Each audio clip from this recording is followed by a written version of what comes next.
Good morning everyone, welcome to YouTube channel Sawan sir English. देखिए, इस channel के माध्यम से हम इंग्लिश ग्रामर पढ़ रहे हैं। इंग्लिश ग्रामर के जो टॉपिक्स हैं उनको पढ़ रहे हैं, जिसमें सर्वप्रथम हमारा जो टॉपिक है वो टेंस चल रहा है, जिसमें 6 टेंस कंप्लीट हो गए हैं। 7th नंबर का टेंस प्रेजेंट परफेक्ट कल स्टार्ट कर दिया था। आज हम उसके आगे पढ़ेंगे। देखो, आज जो डेट है वो 24 मार्च है और कल मैं थोड़ा भूल गया था उस चीज़ को कि हमने एक नया इनोवेशन शुरू किया है कि हम क्लास शुरू करने से पहले जिस डेट को क्लास शुरू हो रही है उस डेट को अगर कोई डे मनाया जाता है, कोई दिवस मनाया जाता है राज्य स्तर पर, राष्ट्रीय स्तर पर, अंतर्राष्ट्रीय स्तर पर, तो हम उसके बारे में थोड़ा सा 2 मिनट उस पर चर्चा करेंगे। तो देखो, आज जो है, आज 24 मार्च है। आज क्या है? 24 मार्च है। और 24 मार्च को क्या है? विश्व क्षय रोग दिवस मनाया जाता है। विश्व क्षय रोग दिवस। देखिए, क्षय रोग जो है, इस क्षय रोग को हम जनरली हमारी जो भाषा है उसमें हम उसको टीबी कहते हैं। क्षय रोग को क्या कहते हैं? टीबी कहते हैं। और टीबी जो है वो क्या होती है? टीबी एक बीमारी होती है जो खांसी के रूप में होती है और वो धीरे धीरे फेफड़ों को ख़त्म कर देती है। तो देखो, 24 मार्च को विश्व क्षय रोग दिवस मनाया जाता है, जिसको क्षय रोग जो होता है उसको तपेदिक भी कहते हैं। क्या कहते हैं? तपेदिक कहते हैं। तो आप याद रखेंगे, 24 मार्च को कौन सा दिवस मनाया जाता है? विश्व क्षय रोग दिवस मनाया जाता है। कल 23 मार्च था, कल के बारे में हम बता दें। कल 23 मार्च को शहीद दिवस मनाते हैं, जिसमें कल भगत सिंह और राजगुरु और वो एक सुखदेव, तीनों को वो फांसी की सज़ा सुनाई थी, उसको शहीद दिवस के रूप में मनाते हैं। कल हमने सबने उसको सादर नमन किया, सबने मोबाइल पे, इंस्टाग्राम पे, फेसबुक पे उसका स्टेटस लगाया। तो देखो, आज 24 मार्च है, विश्व क्षय रोग दिवस। मैंने आपको बताया, क्षय रोग को टीबी कहते हैं। टीबी जो है उसकी फुल फॉर्म होती है ट्यूबरकुल बेसिलाई। टीबी जो है उसकी फुल फॉर्म क्या होती है? ट्यूबरकुल बेसिलाई। और ये एक बैक्टीरिया होता है, उस बैक्टीरिया से ये बीमारी फैलती है। उसका नाम है माइकोबैक्टीरियस ट्यूबरकुलोसिस। क्या नाम है? माइकोबैक्टीरियस ट्यूबरकुलोसिस। ये जो बैक्टीरिया है, इससे टीबी जो बीमारी है वो फैलती है और ये छूत की बीमारी है। मतलब ये अगर किसी को टीबी है, उसके पास में अगर कोई उसके संपर्क में आ जाता है तो वो उसको भी क्या हो जाती है? टीबी हो जाती है। तो देखो, आज के बारे में, आज का जो दिवस है 24 मार्च को विश्व क्षय रोग दिवस, इसको आप याद रखेंगे। अब हम हमारी क्लास शुरू करते हैं। देखिए, कल हमने प्रेजेंट परफेक्ट टेंस पढ़ना शुरू किया था। उसमें हमने उसका मीनिंग, उसकी पहचान हिंदी में, अंग्रेजी में अलग अलग देखी थी। अफर्मेटिव सेंटेंस किस प्रकार से हिंदी से इंग्लिश में ट्रांसलेट किए थे। और सभी कल जिन्होंने वीडियो को वॉच किया उनको बहुत बहुत धन्यवाद, क्योंकि कल की जो क्लास है वो बहुत से लोगों ने देखी है, पर थोड़ी सी एक ही कमी रखी है कि कम लोगों ने उसको लाइक किया है। मतलब क्लास तो लगभग 200 स्टूडेंट्स ने देखी है, पर उसमें लाइक जो है वो बहुत कम किया है। तो आप इस चीज़ को थोड़ा, मेरा निवेदन है कि आप क्लास अगर ओपन कर लेते हैं तो आप उसको लाइक ज़रूर करें। ठीक है, आज क्लास शुरू करते हैं। टाइम भी आज थोड़ा लेट हो गया है, समय कम है, इसलिए क्लास थोड़ी छोटी रहेगी। कोई बात नहीं, स्टार्ट करते हैं। प्रेजेंट परफेक्ट टेंस, जिसको हम कहते हैं पूर्ण वर्तमान काल। क्या कहते हैं? पूर्ण वर्तमान काल। इसके अफर्मेटिव सेंटेंस कल हमने करे थे, आज हम कर रहे हैं इसके नेगेटिव सेंटेंस। क्या कर रहे हैं? Negative sentence. नेगेटिव सेंटेंस, जिसको हम हिंदी में बोलेंगे नकारात्मक वाक्य। नकारात्मक वाक्य मतलब प्रेजेंट परफेक्ट टेंस का ऐसा वाक्य जो नकारात्मक है। नकारात्मक का मतलब होता है नहीं। उस वाक्य में क्या आ जाता है? नहीं आ जाता है, नहीं शब्द जुड़ जाता है। मतलब अगर कोई भी वाक्य नकारात्मक है तो नकारात्मक की यही पहचान है कि उस वाक्य में क्या जुड़ जाता है? नहीं। जो शब्द है, हिंदी में हम नहीं लिखते हैं, इंग्लिश में उसके लिए नोट लिखते हैं, तो वो शब्द क्या हो जाता है? उसमें ऐड हो जाता है, इंक्लूड हो जाता है। देखिए, नेगेटिव सेंटेंस, प्रेजेंट परफेक्ट का नेगेटिव सेंटेंस कैसे बनता है, हम उसका स्ट्रक्चर समझते हैं। स्ट्रक्चर के बेस पे फिर हम सेंटेंस को ट्रांसलेट करेंगे। तो देखो, सबसे पहले है सब्जेक्ट प्लस सहायक क्रिया। कल मैंने आपको बताई थी हैज और हैव। हैज और हैव दोनों में से एक सहायक क्रिया लगानी है। हैज सिंगुलर सब्जेक्ट के साथ और हैव प्लूरल सब्जेक्ट के साथ। उसके बाद यहाँ लिखेंगे हम नोट, क्या लिखेंगे, नोट लिखेंगे। हैज हैव के तुरंत बाद क्या लिखेंगे, नोट लिखेंगे। उसके बाद वही वर्ब जो है, वर्ब की कौन सी फॉर्म लिखेंगे, थर्ड फॉर्म लिखेंगे, वर्ब की थर्ड फॉर्म लिखेंगे। परफेक्ट के लिए मैंने आपसे कहा है कल भी, भाई परफेक्ट का मतलब थर्ड फॉर्म होता है। परफेक्ट का मतलब क्या होता है, थर्ड फॉर्म होता है, मतलब थर्ड फॉर्म का यूज ही परफेक्ट है। इसके अलावा ऑब्जेक्ट, हालांकि थर्ड फॉर्म एक्टिव से पैसिव बनाते हैं, तो पैसिव फॉर्म जो होती है वो भी थर्ड फॉर्म होती है। तो देखो थर्ड फॉर्म प्लस ऑब्जेक्ट, और ऑब्जेक्ट के बाद क्या लिखा है, रेस्ट लिखा है। देखो ये इसका स्ट्रक्चर है।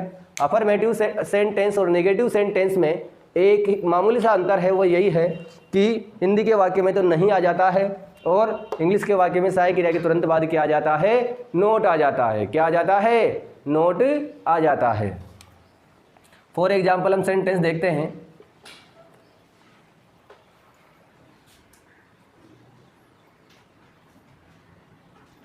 वह परीक्षा पास नहीं कर चुका है। देखिए क्या सेंटेंस है, वह परीक्षा पास नहीं कर चुका है। दूसरा है मेहमान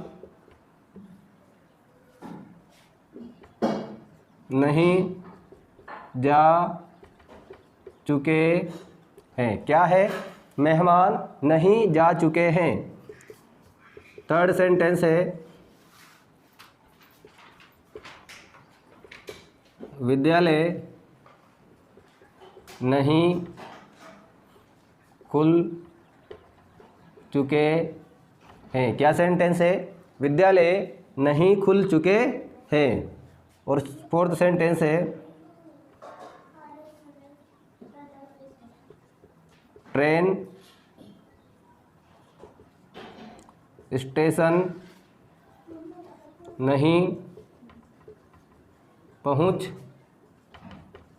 चुकी है।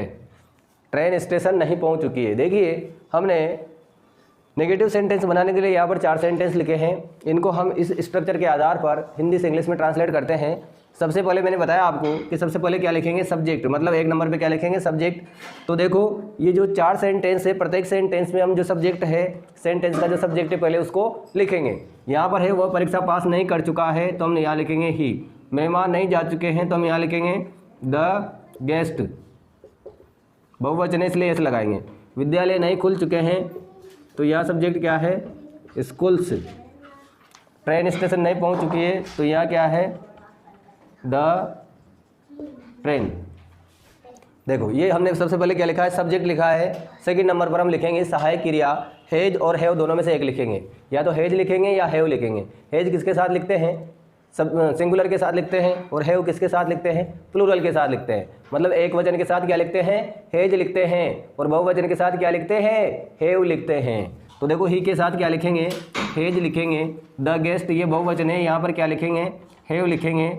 स्कूल्स, स्कूल के साथ भी क्या लिखेंगे, हैव लिखेंगे। और ट्रेन के साथ क्या लिखेंगे, हैज लिखेंगे, क्योंकि ये सिंगुलर है। बाकी ये दोनों क्या है, प्लूरल है, और ऊपर वाला भी क्या है, सिंगुलर है। तो देखिए हैज हैव के बाद थर्ड नंबर पे क्या लिखेंगे, नेगेटिव के लिए नोट। तो सभी सेंटेंस में हम यहाँ पर नोट जोड़ देंगे। क्या जोड़ देंगे, नोट जोड़ देंगे। देखो नोट हो गया। उसके बाद वर्ब की थर्ड फॉर्म, देखो पास करना, तो इसको बोलते हैं पास, PASS, पास थर्ड फॉर्म। और जाना को गो कहते हैं, तो थर्ड फॉर्म क्या हो जाएगी, गोन। खुलना को क्या कहते हैं, ओपन, ओपन की थर्ड फॉर्म क्या हो जाएगी, ओपनड। और पहुंचना को क्या कहते हैं, अराइव कहते हैं, और अराइव की थर्ड फॉर्म हो जाती है अराइव्ड। देखो वह परीक्षा पास नहीं कर चुका है, तो ही हैज नॉट पास्ड। अब ये परीक्षा क्या है, ऑब्जेक्ट है, पास्ड द एग्जाम, एग्जामिनेशन लिख दो। फिर यहाँ है मेहमान नहीं जा चुके हैं, the guest have not gone, ये यहीं खत्म हो गया। विद्यालय नहीं खुल चुके हैं, the schools have not opened. और ट्रेन स्टेशन नहीं पहुँच चुकी है, the train has not arrived the station. देखिए यहाँ पर हमने 4 सेंटेंस हिंदी से इंग्लिश में ट्रांसलेट किए हैं। ये सभी सेंटेंस नेगेटिव है और प्रेजेंट परफेक्ट के हैं। प्रेजेंट परफेक्ट की क्या पहचान है, वही चुका है, चुके हैं, चुके हैं, चुकी है आदि शब्द आते हैं। और नेगेटिव की क्या पहचान है, सब में क्या आ रहा है, नहीं आ रहा है। नेगेटिव सेंटेंस की यही पहचान होती है कि वाक्य में क्या आ जाता है, नहीं आ जाता है। तो देखो हमने अभी देखा नेगेटिव सेंटेंस, प्रेजेंट परफेक्ट के नेगेटिव सेंटेंस कैसे बनाए जाते हैं। अब नेगेटिव सेंटेंस के बाद हम देख रहे हैं इंट्रोगेटिव सेंटेंस।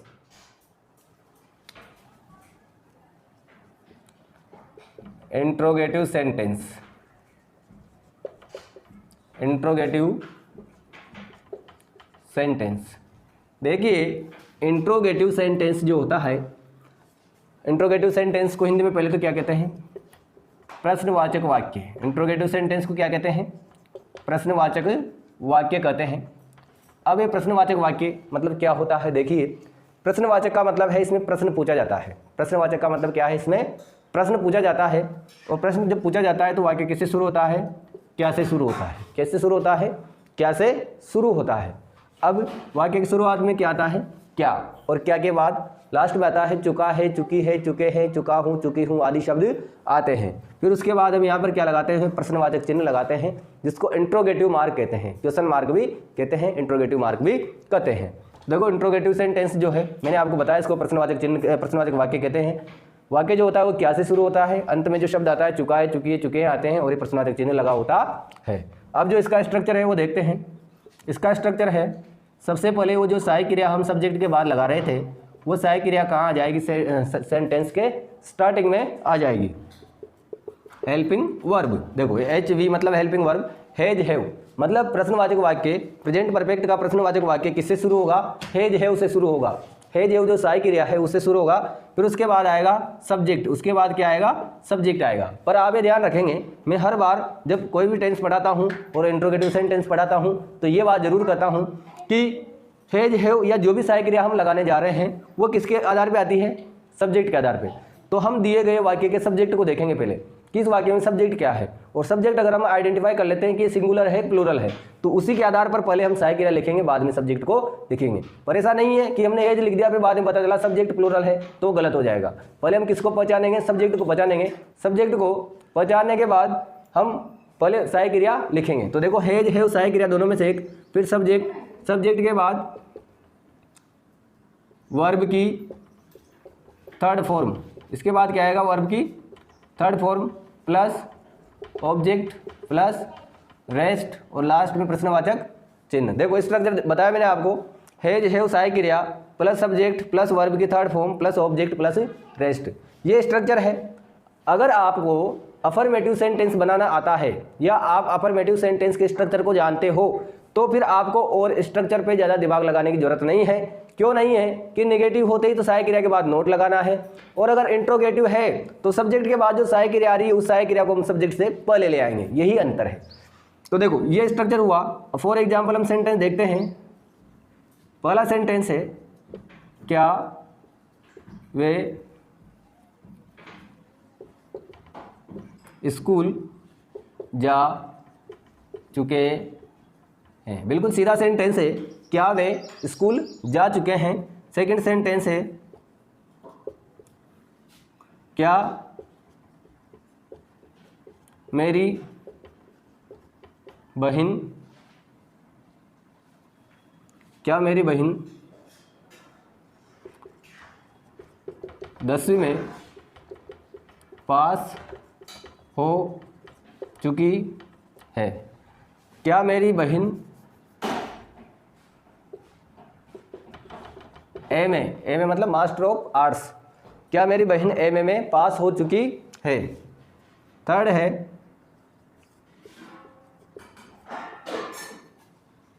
क्या मेरा भाई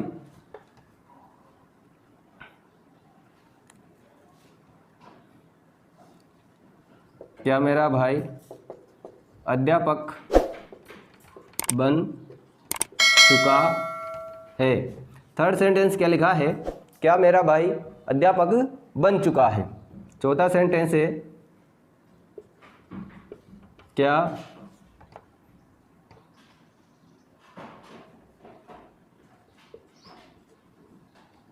मेरी बेटी